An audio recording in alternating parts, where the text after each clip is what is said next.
میں مبلغ بنوں سنتوں کا،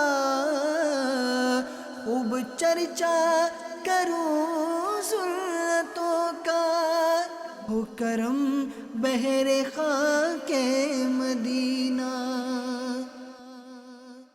الحمدللہ رب العالمین والصلاة والسلام علی سید المرسلین، اما بعد فاعوذ باللہ من الشیطان الرجیم، بسم اللہ الرحمن الرحیم۔ الصلاة والسلام علیک یا رسول اللہ وعلی آلک واصحابک یا حبیب اللہ۔ الصلاة والسلام علیک یا نبی اللہ وعلی آلک واصحابک یا نور اللہ۔ فرمان مصطفیٰ صلی اللہ تعالی علیہ وآلہ وسلم ہے، تم اپنی مجلسوں کو مجھ پر درود پڑھ کر آراستہ کرو، تمہارا درود پڑھنا قیامت کے روز تمہارے لیے نور ہوگا۔ صلو علی الحبیب صلی اللہ تعالی علی محمد۔ نیت المؤمن خیر من عملہ، مسلمان کی نیت اس کے عمل سے بہتر ہے۔ اچھی نیت یہ انسان کو جنت میں بھی داخل کرواتی ہے۔ اچھی اچھی نیتیں بھی کر لیں کہ اول تاخیر اللہ کی رضا کے لیے بیان میں شریک رہوں گا، جن سے ہو سکے دو زانوں بیٹھ جائیں درس و بیان کی تعظیم کی نیت سے۔ تو آج ماشاءاللہ غزالی کابینات اور محمدی کابینات کے عاشقان رسول کی شرکت ہے۔ ماشاءاللہ کتنے آئے، اتنے الحمدللہ، اس سے بدل بدل کے جا رہے ہیں، اس سے بدل بدل کے جا رہے ہیں۔ تقدیریں گویا کہ بدل رہی ہیں یار، مطلب میرے در مرشد پہ پڑا رہوں گا، پڑے ہی رہنے سے کام ہوگا۔ ایک مدنی پھول عرض کر رہا ہوں، ہمدردی اللہ ہمیں نصیب کرے۔ ہمدردی، امت پیارے محبوب صلی اللہ تعالی علیہ وسلم کی امت سے ہمدردی اللہ ہمیں نصیب فرمائے۔ درد جس کو کہتے ہیں نا، اصلاح امت کا درد، درد امت، اس کا ملنا بہت ضروری ہے۔ یعنی ایک شخص کو بھی آپ دیکھ رہے ہیں کہ بیچارہ بے عملی کا شکار ہے، علم دین سے دور ہے، یہ یوں ہو رہا ہے یوں ہو رہا ہے، اس کو دیکھ کر درد پیدا ہونا چاہیے۔ ایک بزرگ رحمۃ اللہ تعالیٰ علیہ کے بارے میں بیان کیا جاتا ہے کہ جب یہ کسی کو گناہ کرتا دیکھتے اور نہ روک پاتے تو ان کے پیشاب میں خون آ جاتا تھا۔ ایک ایسا درد اٹھتا ہے، یہ درد ہے نا دین کا درد، اس کی بڑی اہمیت ہوتی ہے۔ نیکی کی دعوت کا درد، کسی کو گناہ کرتے ہوئے دیکھے تو آپ کو ایک محسوس ہو، یعنی اگر کوئی آپ مسجد میں جا رہے ہیں نماز کے لیے اور آپ دیکھ رہے ہیں کہ لوگ اتنے سارے بیٹھے ہوئے جو نماز کے لیے مسجد میں نہیں آ رہے، اور آپ مسکراتے اور کیا حال ہے، ٹھیک ہو، ہاں السلام علیکم، ارے کہاں جا رہے ہو؟ نماز کے لیے جا رہا ہوں، ظہر کا وقت ہو گیا، اذان ہو گئی ہے، ٹھیک ہے، ہاں آ رہے ہو نا، ہاں آ رہا ہوں نماز پڑھ کر آ رہا ہوں، ارے آ رہا ہوں نماز پڑھ کر آ رہا ہوں کہنے کے بجائے ان کو کہیں نا کہ آئیے میٹھے میٹھے اسلامی بھائیو، آپ بھی میرے ساتھ مسجد میں نماز کے لیے چلیے۔ تو وہ مسجد کے باہر بیٹھے ہیں، نماز ان کی چھوٹ رہی ہے، جماعت ان کی چھوٹ رہی ہے، نماز قضا ہو رہی ہے، اپنی زندگی کو تباہ کر رہے ہیں، اپنے وقت کو برباد کر رہے ہیں۔ آپ دیکھیں تو صحیح، آپ کے سینے میں جو دل ہے وہ امت کی محبت میں تڑپتا یا دھڑکتا نہیں ہے؟ تڑپتا نہیں ہے یار، ان کو بھی میں نماز کے لیے اپنے ساتھ مسجد میں لے جاؤں۔ یہ درد اگر ہمیں نہیں ملے گا تو ہم کیسے دعوت اسلامی کے مدنی کام کو لے کر آگے بڑھیں گے؟ یہی وہ درد ہے، یقین مانے یہی وہ درد ہے جو دعوت اسلامی کی بنیاد ہے۔ دعوت اسلامی کی بنیاد یہ اصلاح امت کا درد ہے جو امیل سنت کو اللہ تعالیٰ نے عطا فرمایا ہے۔ اصلاح امت کا درد، آپ کے علاقے میں رہنے والے ایک ایک بے عمل مسلمان کو دیکھ کر آپ کے دل میں، آپ کے سینے میں درد پیدا ہونا چاہیے۔ یار میں اس کو بچاؤں، میں اس کو روکوں، اس کو کچھ تو کروں۔ اس بیچارے کو قرآن پڑھنے نہیں آتا ہوگا، اس کو نماز پڑھنے نہیں آتی ہوگی، اس کو وضو کرنے نہیں آتا ہوگا، اس کو غسل کرنے نہیں آتا ہوگا، یہ دین سے دور ہے، یہ مطلب کہ سنتوں سے دور ہے، نہ جانے کن کن برائیوں میں، کن کن آفتوں میں مبتلا ہے۔ میں غزالی کابینات اور محمدی کابینات کے اسلامی بھائی سے پوچھتا کہ آپ کو آپ کے یہاں کے شراب خانوں کا پتہ نہیں ہے، جوئے خانوں کا پتہ نہیں ہے، بے حیائی اور بدکاری کے اڈوں کا اندازہ نہیں ہے کہ یہاں ایسے ہوتے ہوں کہ پتہ نہیں سے مراد ایسا نہیں کہ جا کے دیکھنا، پتہ ہوتا ہے یار کہ یہ چیزیں بھی، یہ چیزیں بھی، یہ چیزیں بھی ہیں، مسجدیں بنی ہوئی ہیں مگر خالی ہیں، نیکی کی دعوت کے سلسلے ہوتے ہیں مگر لوگ نہیں آتے، یہ ساری چیزیں ہم لوگ دیکھتے ہیں۔ یہ چیزیں جب دیکھیں گے تو یہ ایک درد پیدا کرتی ہے، درد پیدا کرتی ہے، روتا ہے، ہماری آنکھوں سے آنسو بھی تو نہیں نکلتے نا۔ آقا دو جہاں صلی اللہ تعالی علیہ وسلم امت کے غم میں رویا کرتے تھے، امت کے غم میں روتے تھے، یا اللہ میری امت، یا اللہ میری امت۔ اور آج امتی ہے جو نہ محبوب کی یاد میں روتا ہے نہ محبوب کی امت کی یاد میں روتا ہے، الا ماشاء اللہ۔ تو اللہ کرے کہ ہمیں یہ نیکی کی دعوت کا درد نصیب ہو جائے۔ یہ مین ہے، جس نگران کو، جس ذمہ دار کو، جس مبلغ کو یہ نیکی کی دعوت کا درد نصیب ہوگا نا، آپ یقین مانیے انشاءاللہ تبارک و تعالی اس کا انداز مدینہ مدینہ مدینہ مدینہ ہو جائے گا۔ یعنی ایک تو ہوتی ہے ایک مدنی تحریک ہے، دعوت اسلامی ہے، تو بھائی یہ نگران دیکھ رہا ہے، یہ ذمہ دار دیکھ رہا ہے، بھائی اس کو بھی بتانا، اس کو بتانا ہے، وہ ایک تنظیمی نظام کا ہونا اپنی جگہ پر ہے، لیکن ایک درد کا ہونا اپنی جگہ پر ہے کہ میں گناہوں میں مبتلا اسلامی بھائیوں کو دیکھ کر انہیں بچاؤں۔ اب ہم بیٹھے ہوئے ہیں، کوئی آ کر ہمارے سامنے کوئی غیبت بھی کرنا شروع کر دیتا ہے نا، تب بھی ہمیں درد نہیں ہوتا۔ یعنی غیبت ہو تو درد ہونا چاہیے، یقین مانے غیبت ہو درد ہونا چاہیے۔ ایک بزرگ فرماتے ہیں کہ جب میں کسی فرد کے ساتھ بیٹھتا ہوں تو جب تک میں اس کے ساتھ بیٹھا رہتا ہوں میں حالت جہاد میں ہوتا ہوں۔ کیا کہتے ہیں؟ میں حالت جہاد میں ہوتا ہوں کہ پوری مجلس اسی بات پر لڑ رہا ہوتا ہوں کہ کہیں غیبت نہ ہو جائے، چغلی نہ ہو جائے، یہ چیزیں نہ ہو جائے، بس میں دیکھتا رہتا ہوں کہ کوئی ایسا گناہ نہ ہو جائے۔ مجاہدہ،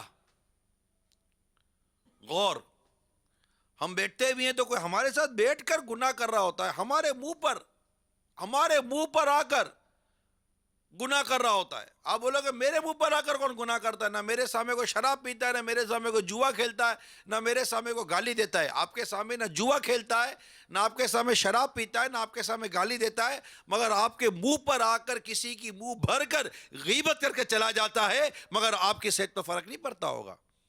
آپ کے منہ پر آ کر کوئی تہمت لگا کر چلا جاتا ہے، کوئی بہتان لگا کر چلا جاتا ہے، کوئی بدگمانی کر کے چلا جاتا ہے، مگر آپ کی صحت پہ فرق نہیں پڑتا۔ یہ حرام کر کے چلا گیا آپ کے منہ پر، غیبت حرام کر کے چلا گیا آپ کے منہ پر، تہمت و بہتان حرام باندھ کر چلا گیا آپ کے منہ کے اوپر، مگر آپ کی صحت پر فرق پڑا نہیں، الا ماشاء اللہ۔ میں ایک جنرل بات کر رہا ہوں، کیونکہ ہمیں پتہ ہی نہیں ہے غیبت کیا، چغلی کیا، تہمت کیا، بدگمانی کیا۔ ہم تو مزے لے لے کے سن رہے تھے، اچھا ایسا بولا تھا، یوں کیا تھا، ارے تیرے پر بھی ہے، غیبت کر رہا ہے، وہ غیبت کر رہا ہے، غیبت حرام، جہنم میں لے جانے والا کام۔ الغیبت اشد من الزنا، غیبت زنا سے سخت ہے۔ تمہیں زانی سے تو کراہت ہوتی ہے، تمہیں غیبت کرنے والوں سے کراہت نہیں ہوتی۔ وہ کسی کی عزت سے کھیل رہا ہے، کسی کے کردار کو تباہ و برباد کر رہا ہے، اور آپ بیٹھ کر مزے کے ساتھ اس کی غیبت سن رہے ہو، بدقسمتی کے ساتھ۔ تو یہ درد ہوگا نا، درد، میں صحیح کہہ رہا ہوں میٹھے میٹھے اسلامی بھائیو، یہ درد ہوگا نا۔ تو کوئی کسی کے بارے میں آپ کے منہ پر آ کر برائی کرے گا، بولے یار ایک مسلمان کی برائی کر رہا ہے میرے منہ پر، اللہ اللہ اللہ، گھبراہٹ شروع ہو جائے گا، گھبراہٹ، بات بدلنے کی کوشش کرو گے، آپ اٹھ کر جانے کی کوشش کرو گے، یار یہاں بیٹھنا نہیں ہے، یہاں تو اللہ تبارک و تعالی، مطلب ایسا نہ ہو کہ یہاں کو اللہ تعالیٰ کی ناراضگی اتر آئے کہ یہاں ایک مسلمان کی برائی بیان ہو رہی ہے بلا اجازت شرعی۔ یہ چیزیں ہمیں سیکھنی ہے میٹھے میٹھے پیارے پیارے اسلامی بھائیوں، تاکہ جب ہم اپنے علاقوں میں، اپنے شہروں میں، اپنے ذیلی حلقوں واپس جائیں تو وہاں کوئی بھی ایسا واقعہ اگر ہمارے سامنے پیش آتا ہے تو ہم غیبت سے بچنے والے بن جائیں۔ یعنی میں ایک واقعہ سناتا ہوں، ماشاءاللہ مجھے تو میری زندگی کا تو وہ یادگار واقعہ ہے، آپ کو بھی ایک بار پھر بیان کر دیتا ہوں۔ جیسے یہ ابھی جھوٹ کا کارڈ لگا ہے نا، ایسے ایک ہمارا ایک کارڈ ہے غیبت کا، ٹھیک ہے؟ غیبت حرام اور جہنم میں لے جانے والا کام ہے. تو ایک ہمارے اسلامی بھائی ہیں, ان کو ایک عرصے تک کچھ مطلب ایک چند دنوں تھوڑے عرصے تک کہہ رہے تھے یار ٹائم دو, کچھ بات کرنی ہے, ٹائم دو, کچھ بات کرنی ہے, ٹائم دو, کچھ بات کرنی ہے. میں نے کہا چلو اس ٹائم پر آپ آ جائیے گا. اب وہ آ کر بیٹھے, جیسے ہی وہ شروع کرنے لگے میں نے ان کو وہ غیبت والا کارڈ بتا دیا کہ یہ غیبت حرام اور جہنم میں لے جانے کا, یعنی آپ بات کر لو لیکن دیکھو غیبت مت کرنا. اور غیبت وہ تھے ماشاء اللہ اہل علم, وہ اہل علم تھے, وہ مطلب کہ وہ ایسے ہی نہیں تھے جس کو علم نہیں ہوتا, معلومات نہیں ہوتی, بس ایسے ہی. جب انہوں نے پڑھا تو آگے پیچھے کارڈ پڑھا, پھر مجھے کارڈ دیا, کہا مجھے اجازت دیجیے. میں کیا ہوا؟ کہا نہیں اب کوئی بات نہیں کرنی آپ سے, کوئی بات نہیں کرنی. اور میں آپ کو یقین دلاؤں کوئی بات نہیں کی انہوں نے, ناراضگی بھی نہیں ہوئی. بہت دل میں ایسا خوف خدا ان کے پیدا ہوا, دل میں جگہ بنی میرے بھی, ان کو پیار آیا اپنے کو, یار یہ کتنا خوف خدا والا اسلامی بھائی ہے کہ اس کو اپنوں نے بتایا کہ غیبت نہیں کرنی تو انہوں نے انالائز کیا, انہوں نے مطلب کہ باقاعدہ غور کیا کہ میں جو بات کرنے آیا ہوں یہ بات میری غیبت ہے. یعنی ایک تو غیبت کرنا بعض صورتوں میں جائز ہے, مگر وہ ایک اہل علم تھے, انہوں نے تجزیہ کیا کہ یار یہاں موقع غیبت کے جائز ہونے کا ہے ہی نہیں, یہ میرا حسن ظن ہے, تو یہ تو مطلب میں جو کرنے آیا ہوں میں تو گناہ گار ہو جاؤں گا. انہوں نے بات نہیں کی. غیبت کرنے والا اگر توبہ کر بھی لینا تب بھی جنت میں سب سے آخر میں داخل ہوگا. یعنی غیبت اتنا سخت گناہ ہے, اتنی تکلیف دینے والا معاملہ ہے. آپس میں ہم جو ایک دوسرے کو تکلیف, ہمیں نہیں احساس ہوتا, تکلیف دینا خالی تھوڑی کہ مارا پیٹا لاتوں سے, گھوسوں سے, تھپڑوں سے. غیبت کے حرام ہونے کی ایک بنیادی وجہ یہ ہے کہ اس میں ایذاء مسلم ہے, تکلیف دینا اپنے مسلمان بھائی کو. جب اس کو پتہ چلے گا کہ آپ نے میری برائی کی ہے تو اس کو تکلیف ہوگی نا. نابالغ بچے کی غیبت میں بھی یہ بیان ہے کہ نابالغ بچے کی بھی آپ غیبت کریں گے تو اس کے ماں باپ کو تکلیف ہوگی نا کہ اس سے میرے بچے کی برائی بیان کی. اللہ تعالی ہمیں حقیقی معنوں میں امت کا درد عطا کرے. یہ میں اس لیے عرض کر رہا ہوں کہ جب ہمارے سامنے کوئی آ کر اس طرح کی باتیں کرتا ہے, باتیں کھولتا ہے, غیبت کرتا ہے, ہمیں اس بات کا احساس ہونا چاہیے کہ یار ایک مسلمان کی عزت کے ساتھ کھیلو. خود یہ بولنے والا گناہ اور حرام کا کام کر رہا ہے, جبکہ وہ واقعی غیبت حرام ہوا. اس کے لیے معلومات ہونی بہت ضروری ہے, اور معلومات کے لیے مطالعہ بہت ضروری ہے, پڑھنا بہت ضروری ہے. اور غیبت کی تباہ کاریاں ہمارے سامنے موجود ہے کتاب. اللہ ہمیں پڑھنے کی توفیق عطا کرے, سمجھنے کی توفیق عطا کرے. صلو علی الحبیب. ایک کوئی جو غیبت سے بچنے کی نیت کرتا ہو. تو اب جب ہم جائیں گے کہ ابھی سے توبو الی اللہ, صلو علی الحبیب.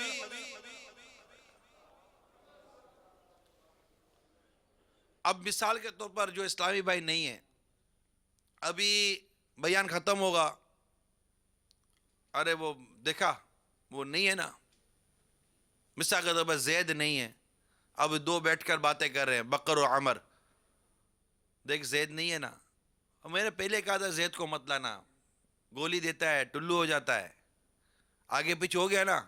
اب آپ بیٹھ کر اس زید کی غیبت کر رہے ہیں. اس نے جا کر کوئی حرام کام کیا ہو نہ کیا بات کی بحث ہے. کسی کا اجتماع میں بیان میں نہ بیٹھنا اس کو گناہ گار تو نہیں کر رہا, لیکن اب اس کے نہ جانے پر جو ہم جو تبصرہ کر رہے ہیں وہ تبصرہ ہو سکتا ہے کہ ہمارا غیبت ہو. اس نے تو گناہ کیا ہو نہ کیا, مگر یہ دونوں مسجد میں بیٹھ کر اب گناہ کر رہے ہوں گے. ذرا سوچئے یار, نیکی کے نام پر, افسوس کے نام پر ہم کتنے حرام کام کر جاتے ہوں گے. اللہ کی پناہ, وہ واپس آ جائے, کیا پتا وہ باہر بھی کوئی نیکی کر کے واپس آ رہا ہو, اور ہم مسجد میں بیٹھ کر, اللہ کے گھر میں بیٹھ کر یہ سوچ کر کہ ہم کو بہت اچھا کام کر رہے ہیں, ہم اس کی منہ بھر کر غیبتیں کریں گے. اور یہ کرنے والے بعضوں کا بڑے نامی اسلامی بھائی کہلائیں گے. تو اس کا طریقہ یہ ہوتا ہے.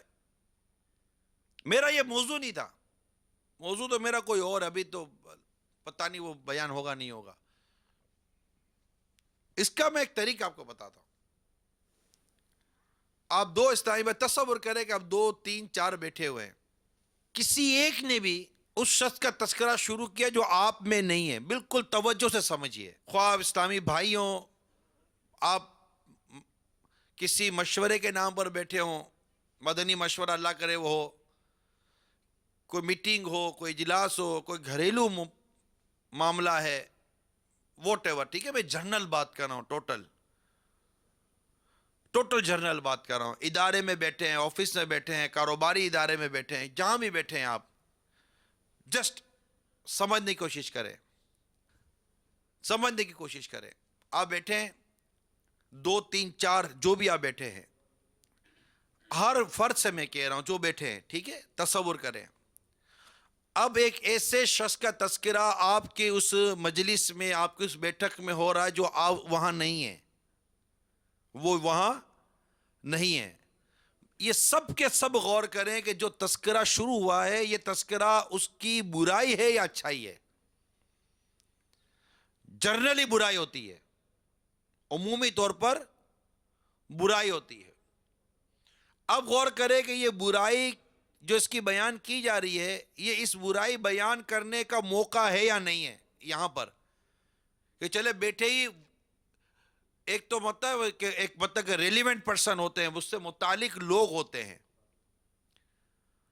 اچھا, برائی جو بیان ہو رہی ہے وہ موضوع سے تو متعلق ہے, مثال کے طور پر کوئی ایسا موضوع ہے, اس موضوع سے متعلق ہے, ٹاپک سے ریلیٹڈ تو ہے اس کی برائی, کہ یہاں بیان کی جا سکتی ہے اس کی اس برائی کو, کہ نہیں یار ہمیں یہ اس کو نہیں لینا چاہیے, اس میں یہ خرابی ہے. لیکن اب غور یہ کرنا ہے کہ جو 5 بیٹے ہیں, کہ ان 5 کے آگے اس کا یہ برائی والا جو فیکٹر ہے اس کو بیان کرنا ضروری تھا.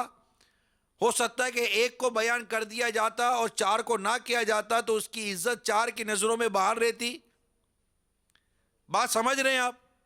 اسی صورت حال کے اندر ہمیں غور یہ کرنا ہے کہ جو کچھ ہم کرنے جا رہے ہیں, یہ بات وہاں کرنے جیسی ہے یا نہیں. اب آپ نے نوٹ کیا کہ برائی شروع ہوئی کسی 3rd پرسن کی, کسی ایبسنٹ پرسن کی, وہ شخص جو ہمارے بیچ پہ اس وقت نہیں ہے, اور وہ بات جو کی جا رہی ہے وہ ہے بھی اس میں درست, جو برائی کی جا رہی ہے وہ ہے بھی درست, اس پہ برائی وہ ہے.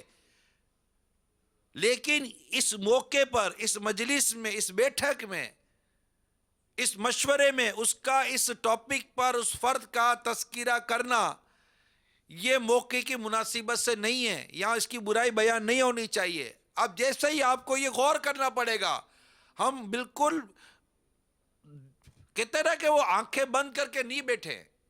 یہ میں حرام کام سے بچنے کا ایک بڑا ہی پیارا مدنی پھول عرض کر رہا ہوں, اتنا سخت حرام, اللہ کی پناہ. تو پھر غور کرے کہ نہیں یار یہ موقع نہیں ہے اس کی بات کرنے کا, اور اگر بات ہونی ہے تو اس سے ہونی تھی, میرے سامنے نہیں ہونی چاہیے تھی. ایسے شخص کو چاہیے کہ یا تو یہ فوراً وہاں سے اٹھ جائے, بات بدل دے, یا اس کو طاقت ہے تو روک دے کہ یار آپ غیبت کر رہے ہو, میں یہاں پر اللہ کی نافرمانی کرنے کے لیے نہیں آیا ہوں, میں یہ اللہ کی نافرمانی کرنے نہیں آیا ہوں. اب یہ تو سارے خوف خدا کی باتیں ہیں, خوف خدا کی باتیں ہیں کہ یار غیبت سے ڈر تو لگے, غیبت سے ڈر تو لگے, اور غیبت سے ڈر لگے میں چند چیزیں, غیبت ایمان کو کاٹ کر رکھ دیتی ہے, غیبت جو ہے نا ایمان کو کاٹ کر رکھ دیتی ہے, اور غیبت یہ برے خاتمے کا سبب ہے. ذرا غور کیجئے, مسلمان کی غیبت کرنے والا سود سے بھی بڑے گناہ میں گرفتار ہے, اللہ کی پناہ. غیبت کرنے والے کو جہنم میں مردار کھانا پڑے گا. غیبت کرنے والا تانبے کے ناخنوں سے اپنے چہرے اور سینے کو بار بار چھیل رہا تھا. اب یہ سوچے, تصور کرے, یار یہ اس سے مطلب کہ گناہ ہے, میں کیوں کروں اس گناہ میں, کیوں پڑھوں, ایسی صحبت, ایسی گیدرنگ خواہ بھلے کاروباری فرد ہے، بزنس میٹنگ ہے آپ کی، بزنس میٹنگ بھی کوئی اچھی نیت سے کاروبار کر رہے تو ثواب ملے گا نا. تو کیا بزنس میٹنگ بھی غیبت؟ ریئل اسٹیٹ کا کام کر رہے بروکر بیٹھے ہوئے ہیں، سونے کا کام کر رہے تو جویلرز بیٹھے ہوئے ہیں، فیبرک کا کام کر تو سارے وہ مطلب کہ فیبرک کے لوگ بیٹھے ہوئے ہیں، اسٹور کے کام کر رہے ہیں، جنرل اسٹور والے بیٹھے ہوئے ہیں، یان والے بیٹھے ہوئے ہیں، دنیا بھر کے لوگ بیٹھے ہوئے ہیں. اور جناب بیٹھ کر آفس کے اندر اپنی میٹنگ ہال کے اندر ادھر بیٹھے، گھر بیٹھے ہوئے، شادی کی بات ہو رہی ہے، منگنی کی بات ہو رہی ہے، دعوتوں کی باتیں ہو رہی ہے، تو گھروں کے اندر لوگ بیٹھے ہوئے اور فوراً کسی خاندان والے کی، رشتہ دار کی، عزیز کی، دور کی، قریب والے کی کھولی جناب فائلیں اور غیبت شروع ہو گئی. صدر الشریعہ بدر الطریقہ رحمت اللہ تعالیٰ علیہ فرماتے ہیں غیبت کی تعریف کہ کسی شخص کے پوشیدہ عیب کو اس کی برائی کرنے کے طور پر ذکر کرنا. اب ایک چیز عیب چھپا ہوا اس کا، یار کیوں کر رہے ہیں یہاں برائی؟ اچھا مصیبت یہ ہے کہ کوئی روکنے والا نہیں ہے. بیوی بیٹھ کر شوہر کے سامنے منہ بھر کر غیبت کر رہی ہے، اللہ کی پناہ کوئی ٹاپک نہیں ہے، کوئی موضوع نہیں ہے تو وہ کر کچھ بھی نہیں سکتا. پیٹ ہلکا کر رہی ہے، بھراف نکال رہی ہے. ایک بھائی دوسرے بھائی کی غیبت کرے باپ کے سامنے بیٹھ کر، کوئی مقصد ہے تو ٹھیک ہے، ورنہ خالی بھڑاس. بہن بہن کی غیبت کرے گی، خالی بھڑاس. ایک اسلامی بھائی دوسرے اسلامی بھائی کی غیبت کرے گا، اپنے نگران کے آگے، اپنے ذمہ دار کے آگے کسی دوسرے اسلامی بھائی کو ڈیمیج کرے گا. مقصد کیا؟ ایک بھڑاس، بات پر بات، بات پر بات، بات پر بات، اور کوئی نہیں ہے. ڈر نہیں لگتا اللہ تعالیٰ سے کہ یار میں غیبت کے گناہ میں مبتلا ہو گیا، میرا بنے گا کیا؟ اللہ تعالیٰ ہمیں گناہ سے بچنے اور بالخصوص غیبت سے بچنے کی توفیق عطا فرمائے اور ہمیں غیبت کی تباہ کاریوں کو سمجھنے کی توفیق عطا کرے. آقا دو جہاں صلی اللہ تعالی علیہ وآلہ وسلم نے ارشاد فرمایا، میں شب معراج جیسی قوم کے پاس سے گزرا جو اپنے چہروں اور سینوں کو تانبے کے ناخنوں سے نوچ رہے تھے. میں نے پوچھا جبرائیل یہ کون لوگ ہیں؟ کہا یہ لوگوں کا گوشت کھاتے یعنی غیبتیں کرتے تھے اور ان کی عزت خراب کرتے تھے. اتنا غور کرنے کی عادت رکھے. اللہ کرے کہ یہ بات معاشرے کے افراد تک پہنچے جو میں عرض کر رہا ہوں. اللہ کرے کہ آپ کسی کی بات کر رہے ہیں، آپ اپنا بعض اوقات بندہ اپنی عزت بحال کر رہا ہوتا ہے اور اپنی عزت بحال کرنے میں دوسروں کی عزت کا جنازہ نکال رہا ہوتا ہے. کتنی گندی عادت ہے کسی مسلمان کی عزت کو خراب کرنا. یار آپ کو پتا ہے کہ اس میں یہ خرابی ہے، آپ مجھے نہ بتائیں تو کیا حرج ہے؟ کوئی حرج نہیں ہے، نہ بتائیں، پی جائیں، برداشت کریں. اللہ تعالیٰ آپ کو آپ کے اس صبر پر آپ کو اللہ تعالیٰ اجر عطا فرمائے گا. بیٹھے بیٹھے ادھر ادھر کی باتیں، کوئی اس میں خرابی نہیں ہوتی. اچھا صدائے مدینہ نہیں لگا تھا اس لیے برائی کر رہے، درس نہیں دیتا اس لیے برائی کر رہے، اجتماعی ذکر و نعت میں نہیں آتا اس لیے برائی کر رہے ہیں، ہفتہ وار اجتماع میں نہیں آتا اس لیے برائی کر رہے ہیں، اس لیے برائی کر رہے ہیں. تو یہ وہ چیز ہے جس کی وجہ سے ہم اس کی غیبت کریں گے اور آپس میں بیٹھ کر باتیں کریں گے. جسے میں نے ابھی کہا کہ ابھی اجتماع ختم ہو جائے، بیان ختم ہو جائے، بیٹھ کر کریں گے یار دیکھو وہ چلا گیا، اس کو بیٹھا ہونا چاہیے. اگلا بولے گا یار میں نے پہلے ہی سمجھا، مجھے پہلے پتا تھا یار یہ آدمی بیٹھنے والا ہے ہی نہیں، اس کو دین سے محبت ہی نہیں ہے، معاذ اللہ اس کو اس سے محبت ہی نہیں ہے، اس کو مسجد میں اس کا دل ہی نہیں لگتا. بیٹھ کر 10 غیبتیں کر چکا یہ اسلامی بھائی کی، اور حرام کام کر چکا، اللہ کو ناراض کرنے والا کام کر چکا. یہ وہ چیزیں ہیں ہی نہیں جس کی وجہ سے ہم کسی مسلمان کی غیبت کریں، کسی مسلمان کی برائی بیان کریں. غیبت کے جائز ہونے کی جو صورتیں ہیں وہ بالکل جدا ہیں. جو غیبت کی تباہ کاریاں جو کتاب ہے اس میں لکھی ہوئی ہیں وہ اتنی نہیں ہیں، مگر اس کا علم ہونا ضروری ہے. مگر یہ وہ موضوع ہی نہیں ہے جس کی وجہ سے آپ اس کی غیبت کر رہے ہیں.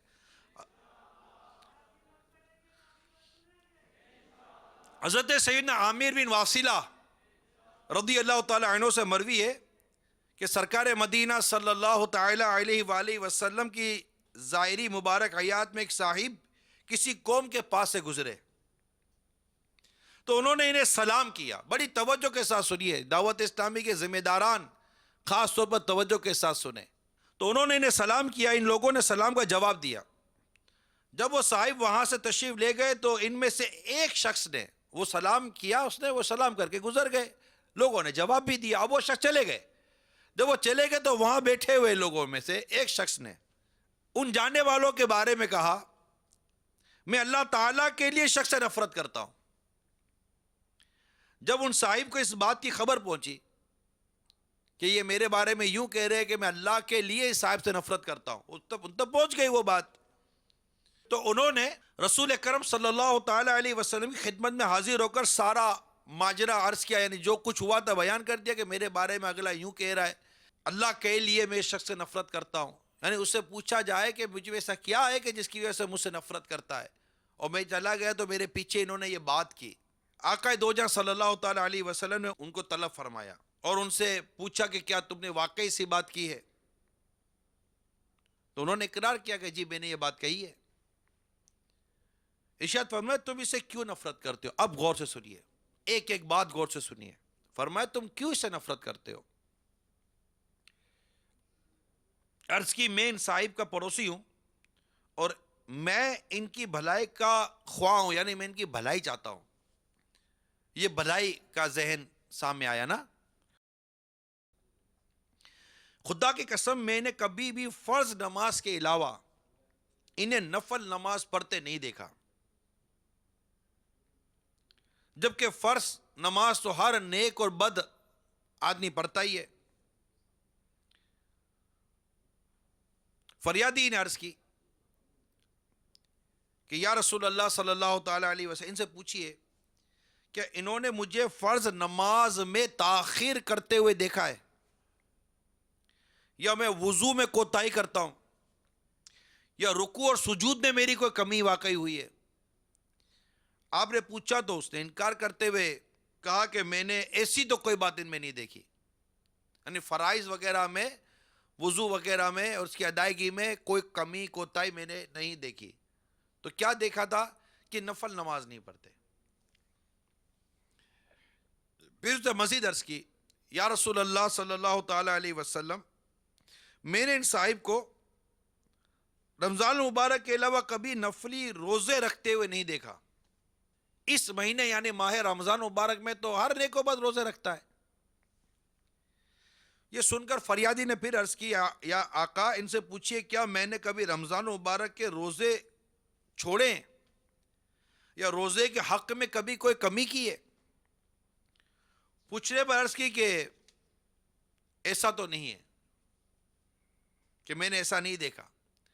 پھر اس نے دوبارہ کہا کہ ان صاحب نے زکوٰۃ کے علاوہ کسی مسکین یا سائل کو کچھ نہیں دیا, اللہ تعالیٰ کے راستے میں نے کبھی اس کو اس طرح خرچ کرتے نہیں دیکھا.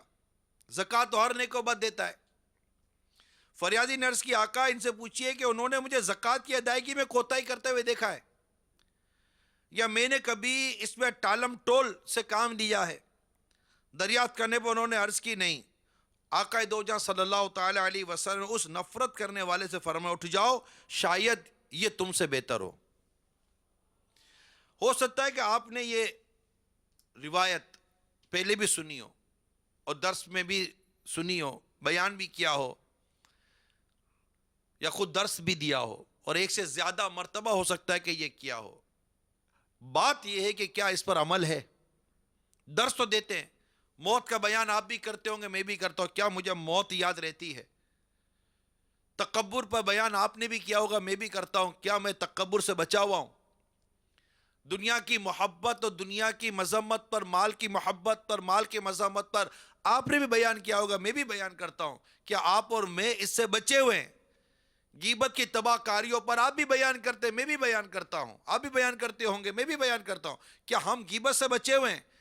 ریاکاری پر آپ بھی بیان کرتے ہوں گے, میں بھی بیان کرتا ہوں, کیا ہم ریاکاری سے بچے ہوئے ہیں؟ مسئلہ یہ ہے کہ ہم بچے ہوئے ہیں کہ ہم صرف بیان اور درس کی حد تک محدود ہیں. یہ روایت ہمیں بتاتی نہیں ہے کہ ہمارا پوسٹ مارٹم کر رہی ہے. یہ روایت امیل سنت بڑی خوبصورت مثالیں اس روایت کو نقل کرنے کے بعد لکھتے ہیں کہ جس طرح فرائض و واجبات کی کوتاہی کرنے والوں کی کوتاہیوں کا بلا اجازت شرعی پیچھے سے تذکرہ غیبت ہے, مستحبات اور نوافل میں بھی برائی بیان کرنے کے طور پر تذکرہ کرنے کا یہی حکم ہے, کیونکہ یہ بھی ایذاء مسلم کا باعث ہے. مستحبات اور نوافل میں سستی کرنے والوں کی غیبتوں کی 9 مثالیں بیان کی جا رہی ہیں. اب غیبتوں کی مثالیں. وہ تہجد نہیں پڑھتا. اب ہم بیٹھے ہوئے کسی کا تذکرہ چلا اور آپ نے کہہ دیا وہ تہجد تو پڑھتا نہیں ہے. اب کیا یہ تہجد نہ پڑھنا اس کی ایسی برائی ہے جس کو آپ 4 آدمی کے بیچ میں بیٹھ کر بیان کر رہے ہیں؟ یہ غیبت کی مثال ہے. اس نے زندگی میں کبھی عاشورے کا روزہ تک نہیں رکھا. اب عاشورے کا روزہ رکھنا یہ نفلی روزہ ہے. اشراق چاشت نہیں پڑتا. اب جیسے ہم یہاں ہیں, یہاں ماشاءاللہ ایک اشراق چاشت کا ماحول بنا ہوتا ہے. اب ایک شخص سو گیا, نہیں پڑھتا اشراق چاشت. اب ہم بولے یار اگر اشراق چاشت کی نماز پڑھتا تو. جیسے ایک نوجوان ایک بزرگ کے ساتھ تھا, چند لوگ بھی ساتھ تھے ایک کمرے کے اندر. تو اس نوجوان نے رات بھر نوافل پڑھے, اور جب رات پوری ہو گئی تو اس نے وہ والد صاحب یا بزرگ سے کہا کہ دیکھو یہ تو اوندھے منہ پوری رات سوئے رہے, کاش کہ یہ اٹھ کر اللہ کی عبادت کر لیتے. تو حضرت نے فرمایا کہ تو نے ان کی غیبت کر کر جو گناہ کیا ہے تو انہوں نے سونے والوں نے گناہ تھوڑی کیا. تو نے تو رات جاگ کر بھی ضائع کر دی, اور انہوں نے سو کر کوئی گناہ نہیں کیا, انہوں نے رات تھوڑی ضائع کی ہے. مطلب کیا نوافل اس لیے پڑھتا ہے بندہ کہ یہ سوئے وہ کی غیبت کرے گا؟ اللہ کی توفیق تھی, اس نے نفل پڑھ لیے, اللہ کا شکر ادا کرے. درس دے دیا, اللہ کا شکر ادا کرے. بیان کر لیا, اللہ کا شکر ادا کرے. ٹھیک ہے, دوسروں کے بیان نہ کرنے پر, دوسروں کی نیکی کی دعوت نہ دینے پر, دوسروں کے مدنی کام نہ کرنے پر, دوسروں کی نیکی کے کاموں میں شامل نہ ہونے پر کرنا اپنی جگہ پر ہے, کوڑے. لیکن کرنے کا یہ مطلب تھوڑی ہے کہ کہیں بیٹھ کر غیبتیں کر کر اپنی قبر و آخرت کو برباد کرے. اور افسوس اس انداز سے کرے گا, لوگ بولے اور کیسے اللہ کا نیک بندہ ہے. یہ اللہ کا نیک بندہ نہیں ہے. غیبت کرنے والا اللہ کا نیک بندہ نہیں ہو سکتا. غیبت حرام ہے. وہ کیسے اللہ کا نیک بندہ ہے جبکہ وہ واقعی غیبت کر رہا ہے جو کہ حرام ہو؟ وہ اللہ کا نیک بندہ کیسے؟ بھلے نہ وہ نیک نظر آتا ہے, وہ نیک ہے نہیں. جو نیک ہوگا وہ غیبت سے ڈرے گا, اور خدا نہ خواستہ اگر غیبت ہو گئی اور واقعی وہ نیک ہے تو فوراً توبہ کرے گا. اس کو کہا جائے گا تو مان لے گا. یہاں تو ضد کرتے ہیں, نہیں نہیں میں غیبت تھوڑی کو کر رہا ہوں. وہ کہتے ہیں ایک تو چوری اوپر سے سینہ زوری. اب آپ غور کرتے رہے ہم لوگ کس طرح ہمیں شیطان بعض اوقات غیبتوں میں مبتلا کر دیتا ہے, برائی میں مبتلا کر دیتا ہے, گناہ میں مبتلا کر دیتا ہے. آیا نہیں تو اس کی غیبت, پہنچا نہیں تو اس کی غیبت, فون اٹھایا نہیں تو اس کی غیبت. خالی غیبت تھوڑی کرتے ہم لوگ, تہمت ہے, بہتان باندھتے یار. وہ غیبت سے زیادہ سخت ہے, اللہ کی پناہ. ہم لوگ شریف کب بنیں گے, ہم لوگ نیک کب بنیں گے؟ بس اسی میں اب یہی ہے, بندہ کرتا رہنا تو ہی کافی ہے. ہوں بظاہر برا نیک صورت, کر بھی دے مجھ کو اب نیک سیرت. ہوں بظاہر برا نیک صورت, کر بھی دے مجھ کو اب نیک سیرت. ظاہر اچھا ہے, باطن برا ہے, یا خدا تجھ سے میری دعا ہے. ہوں بظاہر بڑا نیک صورت,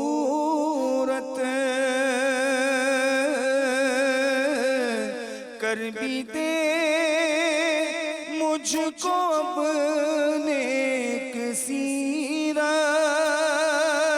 ہوں بظاہر بڑا نیک صورت,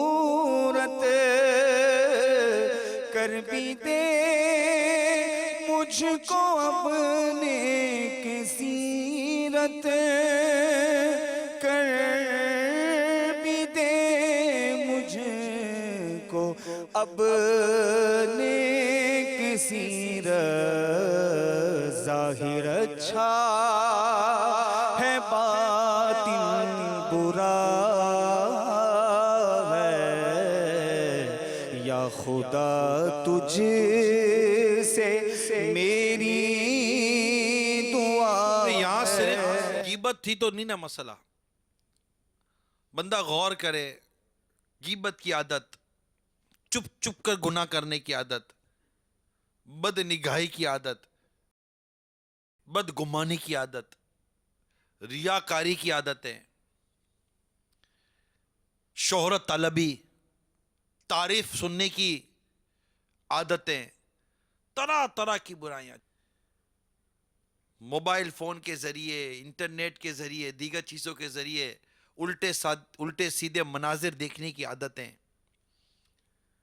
بیٹھ کر اپنے زندگی اور اہم ترین اوقات کو برباد کرنے کی عادتیں، ماں باپ کو ستانے کی عادتیں، بچوں پر زیادتی کی عادتیں، گھر والوں کے ساتھ بدسلوکی کی عادتیں، بد اخلاقی کی عادتیں، اللہ اللہ بد اخلاقی، ایسی تو تڑا بے تبے کی عادتیں، ایسا بات کرتا ہے بعضوں کا تو یار یقین مانو کبھی کبھی لگتا ہے کہ یار یہ اسلامی بھائی ہے یا ڈپلیکیٹ ہے، یہ نقل اسلامی بھائی جو تو حلیہ بنا کر ہے، دعوت اسلامی تو ایسی نہیں ہے کہ سر پر امامہ، چہرے پر داڑھی اور بعضوں کا سفید چادر، اور جب زبان کھولتا ہے تو ایسا لگتا ہے کہ انگارے نکل رہے ہیں یار، ایسا یہ بولتا ہے، اس کو بولنا، اس کو چپ رہنا ہے کہ اللہ توفیق عطا کر دے یار، یہ اس کو بولنا ہی نہیں چاہیے تھا، یہ بولتا ہے کیا کرتا ہے یار، پھر بولتا ہے میں حق بات کرتا ہوں، ارے حق بات کہنے کا یہ مطلب تھوڑی ہے کہ تم لوگوں کے دل گردے تو پھیپڑے پھوڑتے توڑتے رہو، حق بات کرنے کا بھی کوئی حق انداز ہوتا ہے، اور میری زبان تو کڑوی ہے، بھائی تمہاری زبان کڑوی ہے تو ماحول کیوں کڑوا کر رہے ہو؟ اللہ سے دعا کرو اللہ تمہاری زبان میٹھی کر دے، یعنی بعض اوقات حیرت ہوتی ہے، بیٹھ کر بات کریں گے تو ایسا لگا جیسے میرے جیسا کوئی متقی نیک پرہیزگار آدمی نہیں ہے، میں اتنا نیکی کا کام کرتا ہوں، اور اپنی نیکی کے کام گنتی کروائیں گے اور دوسروں کی برائیاں پر برائیاں، برائیاں پر برائیاں، برائیاں پر برائیاں کرتے چلے جائیں گے، ان کو درد نہیں ہے، ان کو احساس نہیں ہے، ان کو یہ نہیں ہے، ان کو یہ نہیں ہے، ان کو یوں ہونا چاہیے تھا، ان کو یوں ہونا چاہیے تھا، دیکھو یار میں اکیلا ہوں، میں کیا کروں، میں کتنا بھاگوں کتنا دوڑوں، ارے تم کو یار خدا کا خوف نہیں ہے؟ اللہ تعالیٰ کی توفیق سے، اللہ تعالیٰ کے کرم سے، اس کی مہربانی سے جو تھوڑا بہت نیکی کا کام کرنے میں کامیاب ہو جاتے ہو، کیوں لوگوں کو جتاتے ہو، کیوں لوگوں کو بتاتے ہو، کیوں اس میں تکبر اور غرور میں پڑھ کر دوسروں کو گھٹیا اور دوسروں کو کمتر سمجھتے ہو، کیوں اپنے جو تھوڑے بہت اعمال کیے ہیں اس کو بھی سنا سنا کر بول بول کر کیوں برباد کرنے پر تلے ہوئے ہو یار؟ اس طرح تو کوئی اپنا روپیہ برباد نہیں کرتا جس طرح تم لوگ اپنی نیکیاں برباد کرتے، یہ اپنے آپ کو سمجھائے، یعنی کوئی اس طرح اپنا روپیہ برباد نہیں کرتا جس طرح ہم اپنی نیکی برباد کرتے ہیں، نیکیاں بھی کوئی برباد کرنے کی ہوتی ہے، نیکیاں تو سنبھالنے کی ہوتی ہے، قیامت کے روز میزان عمل پر کام آئیں گی، جب میزان عمل پر اعمال نامے تولے جائیں گے، ایک پلڑے پر نیکیاں ہوں گی، ایک پلڑے پر برائیاں رکھی جائیں گی، اور جب میں کھڑا ہوگا، ہم لوگ کھڑے ہوں گے، ہمارے نامہ عمل تولے جائیں گے، میزان عمل کے نگران حضرت آدم علیہ السلام ہے، اور اب عمل نامے تولے جا رہے ہیں، کبھی نیکی کا پلہ بھاری ہو رہا ہے، کبھی برائی کا پلہ بھاری ہو رہا ہے، اور دیکھتے دیکھتے اگر خدا نہ خواستہ نوبت آ گئی کہ میری برائیوں کا پلہ بھاری ہو گیا، اور اب اس وقت جو میری کیفیت ہوگی، ہماری جو کیفیت ہوگی، کبھی تصور کیا ہے، اب کوئی آ کر کہہ دے ایک نیکی لیا تیرے نیکی کا پلہ بھاری ہو جائے گا، اس وقت ایک غیبت یاد آ جائے گی، کاش کہ اس برائی کے پلڑے سے یہ غیبت نکل جاتی تو میری نیکیوں کا پلڑا بھاری ہو جاتا، کاش کہ میں اس ٹائم پر ذکر کر لیتا، اللہ کی یاد کر لیتا، نماز پڑھ لیتا، تلاوت کر لیتا، عبادت کر لیتا تو آج میری نیکی کا پلہ بھاری ہوتا۔ اب جائیں گے نیکی ڈھونڈنے کے لیے تو کیا نیکی کوئی دے گا؟ ماں دے گی، باپ دے گا، بھائی دے گا، بیٹا دے گا، کوئی نہیں دے گا، ایک نیکی کوئی نہیں دے گا۔ جس طرح ہم دنیا میں اپنا مال برباد نہیں کرتے، اس طرح نیکیاں کیوں برباد کر رہے ہیں ہم لوگ؟ جتا کر، بتا کر، سنا کر، غیبت کر کے نیکیاں برباد کر رہے ہوتے ہیں۔ ارے بھائی نیکی بچانے کی ہوتی ہے، نیکی برباد کرنے کی نہیں ہوتی، نیکی ضائع کرنے کی نہیں ہوتی، نیکی سنانے کی نہیں ہوتی۔ ایسا شیطان مکار ہے، 15 20 سال سے بندہ نیکی کے کام کر رہا ہوتا ہے، مدنی قافلوں میں سفر کر رہا ہوتا ہے، نماز و تلاوت کر رہا ہوتا ہے، عبادت کر رہا ہوتا ہے، ایک ہلکا سا جھٹکا لگتا ہے، کسی نے کوئی بات کہہ دی ہوئی ہوتی ہے، دھار کر کے ساری اپنی 15 20 سال کی نیکیاں، قربانیاں، عبادت، ریاضت، کوششیں ساری گنتی کروانا شروع کر دیتا ہے۔ میرے یہ سارے کام کیے، مجھے کیا ملا؟ تو میں ان سے لینے کی کہا کس نے تھا کہ تمہیں لوگوں سے کچھ لینا ہے، تمہیں تو تمہارے رب سے ثواب لینا تھا. لوگوں سے کب تمہیں شاباشی لینی تھی، لوگوں سے کب تمہیں داد لینی تھی کہ لوگوں نے اگر داد نہیں دی، شاباشی نہیں دی، کچھ کہہ دیا تو تم نے اپنے 20 سال کی 15 سال کی ساری قربانیاں ساری نیکیاں بیان کرنی شروع کر دی. تمہیں لوگوں سے داد اور شاباشی چاہیے تھی کہ تمہیں تمہارے رب سے اجر چاہیے تھا، ثواب چاہیے تھا. اگر اللہ تعالیٰ سے ثواب چاہیے، اجر چاہیے تو اللہ تعالیٰ نیکوکاروں کا اجر ضائع نہیں فرماتا. ایک جھٹکا لگتا ہے، کچھ کہہ دیا جاتا ہے، فارغ کر دیا جاتا ہے، ذمہ داری لے لی جاتی ہے، یہ ہو جاتا ہے وہ ہو جاتا ہے. میں نے تو یہ کام کیا، ادھر تو کچھ تھا ہی نہیں، مسجد میں نے بنائی، مدرسہ میں نے بنایا، یہ کام میں نے کیا، اسٹیپ کو لایا، مجھے کیا ملا؟ آپ کو کیا چاہیے تھا؟ چاہیے بتائیے. شہرت چاہیے تھی، عزت چاہیے تھی، منصب چاہیے تھا، 4 آدمی کی واہ واہ چاہیے تھی، یا آپ کو آپ ہی کی ذمہ داری پر زندگی بھر کے لائف ٹائم کی سیکیورٹی چاہیے تھی؟ کیا چاہیے تھا یہ بتا دے بھائی کہ میں نے یہ 20 سال جو کام کیا ہے مجھے بدلے میں یہ چاہیے تھا، کہ بدلے میں جنت چاہیے تھی، کہ اللہ تعالیٰ مجھے قیامت کر فرما دے جا جنت میں صلہ اس نیک کام کا جو تو نے دنیا میں کیا تھا. کیا چاہیے کیا تھا یہ طے کرے ہم لوگ. پھر تو بدقسمتوں کا وہ شخص جو یہ طے کرے کہ مجھے دنیا میں ان نیک کاموں کے بدلے عزت چاہیے تھی، دولت چاہیے تھی، منصب چاہیے تھا. بدقسمتوں کا وہ شخص. ہمیں آخرت میں اللہ تعالیٰ کی رضا سے جنت چاہیے، دنیا میں بھی اللہ کی رضا چاہیے اور آخرت میں بھی اللہ کی رضا چاہیے، قبر میں بھی اللہ کی رضا چاہیے. ہم مرے تو یہ ہو کہ ایک نیک آدمی مرا ہے جو اللہ کی رضا کے لیے جیتا رہا ہے. نہ منصب کے لیے جیا، نہ دولت کے لیے جیا، نہ شہرت کے لیے جیا، نہ شاباشی کے لیے جیا. یہ جیا اسی لیے تھا کہ میرے پیارے حبیب کی پیاری امت کی اصلاح ہو جائے. اور کام کرتا رہے. اب کوئی بولتا ہے، کوئی ٹوکتا ہے، کوئی جاڑتا ہے، کوئی خدا نہ خاتا ہے، اللہ نہ کرے کوئی ایسا ہو جائے، کرنا نہیں چاہیے ایسا. مگر میں کہہ رہا ہوں اب یہاں مطلب کہ چل ہی رہا ہے سارا معاملہ. کسی کو اتنا نہیں ہوتا کہ بول دیتے ہیں لے سنا دی، ذمہ دار ہے، نگران ہے، سنا دی. اس نے تھوڑی ہے بھائی دعوت اسلامی میں آپ کسی نگران یا ذمہ دار کے لیے نہیں آئے. ایک سسٹم بنا ہوا، نظام بنا ہوا، مانتا ہوں میں. لیکن مدنی کام تو اللہ کے لیے کر رہے ہیں نا. اگر خدا نہ خواستہ کسی نے کچھ کہہ دیا تو ٹھیک ہے، اس کے لیے دعا کر دے یا اللہ میرے نگران کو ہدایت دے دے، اس کو نیکی کی توفیق دے دے، اس کو اس نے اخلاق کا پیکر بنا دے. یہ کہہ کر دعائیں دے کر مسکرا کر چلے جاؤ یار. اور مولا میں تو تیری رضا کے لیے کرتا تھا، کرتا ہوں، اور تو جب تک توفیق دے گا کرتا رہوں گا. یہ کوئی مدنی سوچ بھی تو ہوتی ہے نہیں ہوتی. ہمارا انداز پتہ نہیں ایسا ہے یا نہیں ہے. اللہ مجھے بھی نیک بنا دے. ہوں بظاہر بڑا نیک صورت،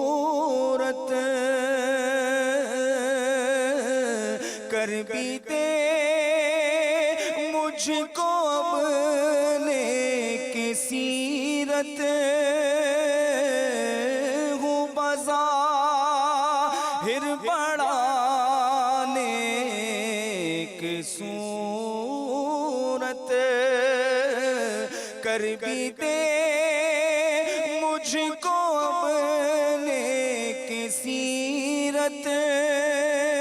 کر بھی دے مجھ کو اپنے کی سیرت. ظاہر اچھا ہے باطن برا ہے، یا خدا تجھ سے میری دعا ہے. عمر بدیوں میں ساری گزاری، ہائے پھر بھی نہیں شرم ساری.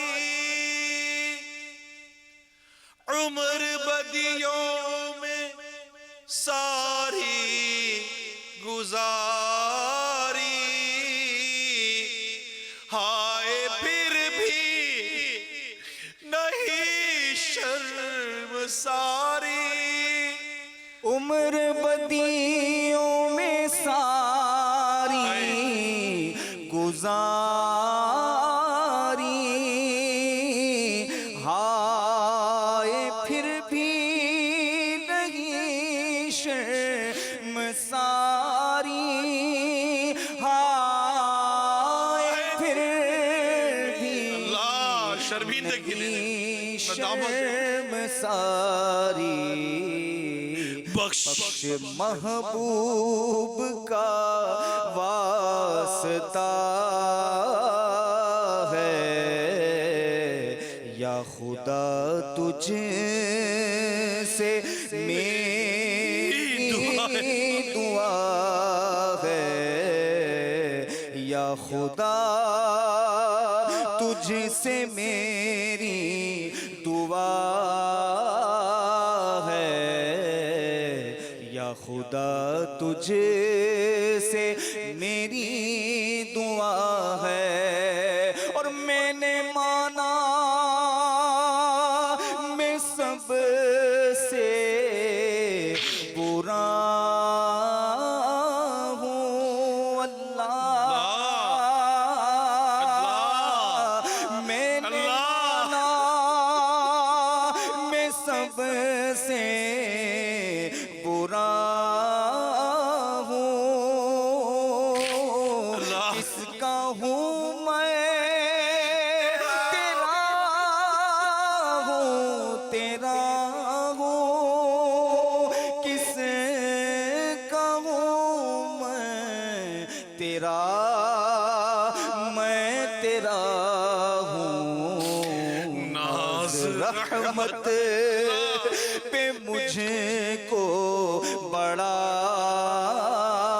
ہے، یا خدا تجھ سے میری دعا ہے، اور عیب دنیا میں تو نے چھپائے اللہ،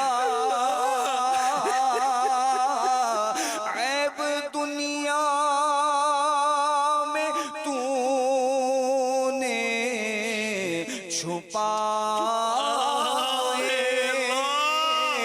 حشر میں بھی نہ اب آج آئے، حشر میں بھی نہ اب آج آئے، آہ نامہ میرا کھل رہا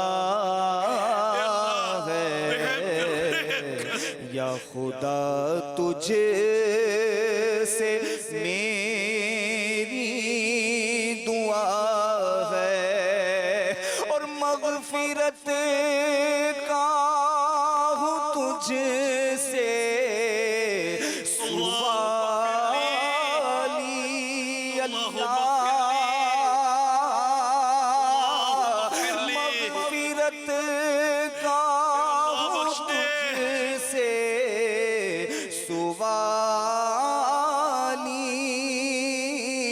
پھر نہ اپنے در سے نہ خالی، پھر نہ اپنے در سے نہ خالی، مجھ گناہگار کی التجا ہے،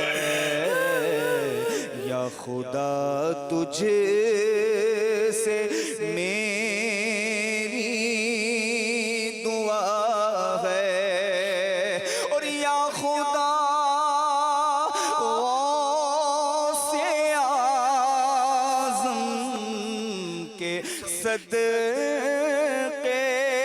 اللہ، یا خدا غوث اعظم کے صدقے، سچی توبہ کی توفیق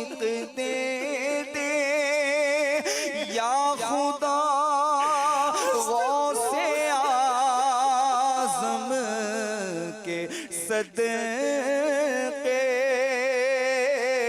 سچی توبہ کی توفیق دے دے، سچی توبہ کی توفیق دے دے، نیک بن جا، نیک بن جاؤں جی چاہتا ہے، یا خدا تجھے سے میری دعا ہے۔ بجاہ النبی الامین صلی اللہ تعالی علیہ وآلہ وسلم۔ اللہ ہم سب کو غیبت سے بچنے کی توفیق عطا فرمائے، کثرت سے نیکی کرنے کی توفیق عطا کرے، اور ہمیں نیکیوں کی حفاظت کرنے کی بھی اللہ توفیق عطا کرے۔ اور آپ جہاں بھی رہیں غیبت سے بچ کر، چغلی سے بچ کر، زبان کی حفاظت کرتے ہوئے، گناہوں سے بچتے ہوئے، نیکیاں اخلاص کے ساتھ کرتے ہوئے اللہ ہمیں جینا نصیب فرمائے۔ آمین آمین بجاہ النبی الامین صلی اللہ تعالی علیہ وآلہ وسلم۔ صلو علی الحبیب صلی اللہ تعالی علیہ وسلم۔ میں مبلغ بنوں سنتوں کا، خوب چرچا کروں سنتوں کا، ہو کرم بہر خاک مدینہ،